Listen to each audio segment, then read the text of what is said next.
Cypress Bomanite has been in the landscape construction industry for the past 48 years now. We started with garden and rock supply services, which has now grown into a full-blown landscape solutions provider.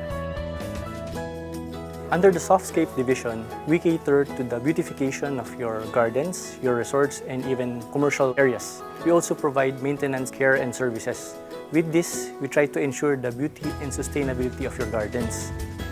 One of the major areas that we take care of is Enchanted Kingdom's entire area. So we take care not just of its trimming, of its watering, but the entire ecosystem of ensuring the beauty of the environment. We have launched our EcoSol brand to be able to provide you not just economical solutions, but also ecological ones.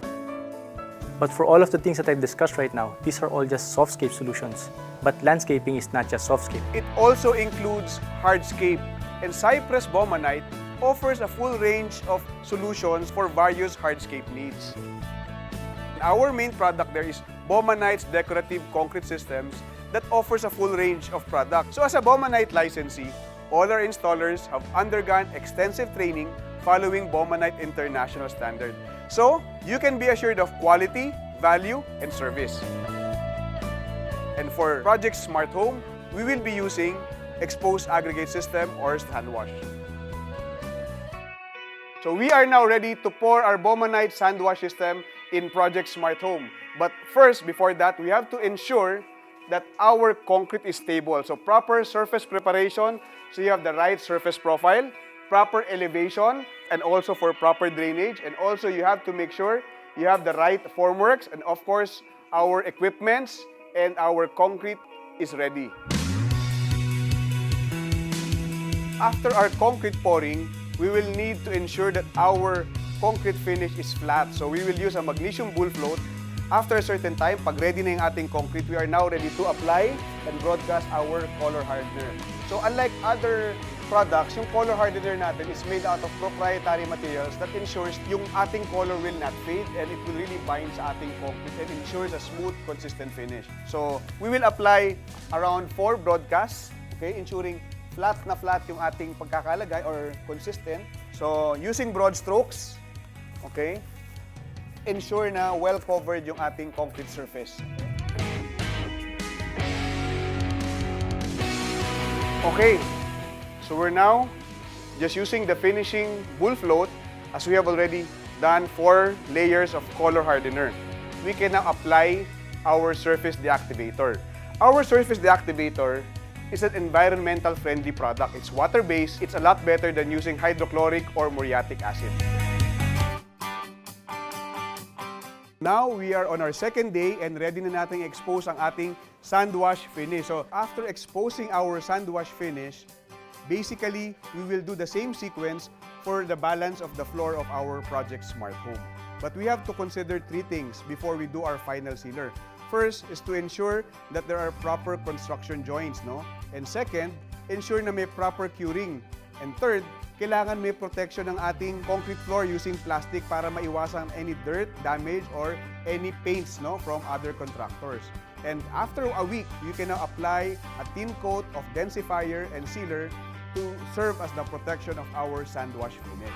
What we have shown for the last 2 days would be the basic sequence for our sand wash system. So after our hardscape, equally important part of our landscape would be our softscape. So we'll move on to Ed para ipaliwanag natin ang ating softscape at ang ating mga halaman. Working with the landscape architect and designer, the landscape contractor's main role is not just to implement and plant the plants here, but also make sure that the entire approach is complete and holistic. Maganda yung ating napiling Thai bamboo dahil nagpo-provide siya ng greenery, ng ganda at saka privacy sa kanyang paglaki. Take into consideration natin na yung pagkakalaglag ng mga dahon ng bamboo, masigurado nga na kasama sa plano yung ating mga trench grate para maiwasan na magklag ang ating mga canals at saka drainage. For our site preparations, kinonsider natin na dito sa actual site ngayon, meron tayong clayish na lupa. Posibleng hindi gaganda ang ating mga halaman sapagkat yung ating lupa dito is clayish, nagkukumpul-kupul. Hindi maganda ang ating water retention at gayon din yung nutrients kapag kakumpul-kumpul yung lupa, hindi ma-absorb ng ating mga roots. Para masuportahan natin yung ating pinakaplano at saka intent dito sa area na to, binawasan natin yung lupa dito sa area at nilagyan natin ng organic soil mix. Organic soil mix kung saan meron tayong animal and plant matter na mag-deserve na natural fertilizer ng mga halaman. At gayon din meron tayong nakahalong coco peat para sa water retention. And lastly, meron pa tayong mga soil ameliorants para sa natural microorganisms na may papasigurado ng optimal at saka the best yung pagkakatubo ng ating mga puno. Meron din na gamit ditong Podocarpus maki na kung saan ito rin ay magandang hedge para sa ating outdoor garden. So, pwede mong ikorte, hindi tulad sa ibang halaman na kung saan kailangan pa ng mga wiring para maiporma.